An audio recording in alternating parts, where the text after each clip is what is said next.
శ్రీకూర్మనాథ ఆలయ చరిత్రలోనే గుర్తుండిపోయే ఒక రోజుది. ప్రస్తుతం మనం శ్రీకూర్మంలో మ్యూరల్ పెయింటింగ్స్ ఎగ్జిబిషన్ అని బుక్ లాంచ్ కి వచ్చాం. ఇలా చరిత్ర తెలిసిన ఎంతో మంది గొప్ప కళాకారులను కలవడం అదృష్టమని చెప్పాలి. ఇంతకీ ఈ బుక్ దేని గురించి అంటే శ్రీకూర్మం ఆలయంలో ఉన్న సుమారు 400 నుండి 600 ఏళ్ల క్రితం గీసిన మ్యూరల్ పెయింటింగ్స్ ఉన్నాయి. సహజ సిద్ధమైన కలర్స్ ఉపయోగించడం వల్ల కొంతకాలానికి అవి చెరిగిపోయాయి.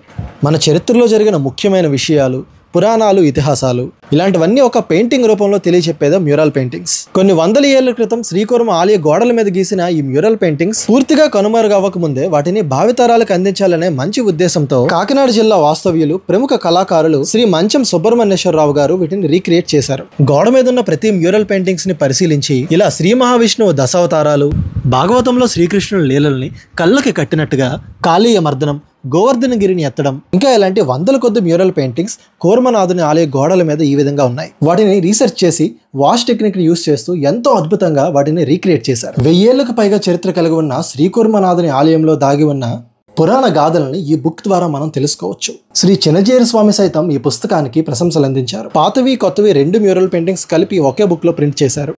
ఇన్ని రోజులు కూర్మనాథుని ఆలయానికి దర్శనానికి కోసం వెళ్తున్నామే తప్ప ఆలయ గోడల మీద ఉన్న మ్యూరల్ పెయింటింగ్స్ సంగతే మనం మర్చిపోయాం.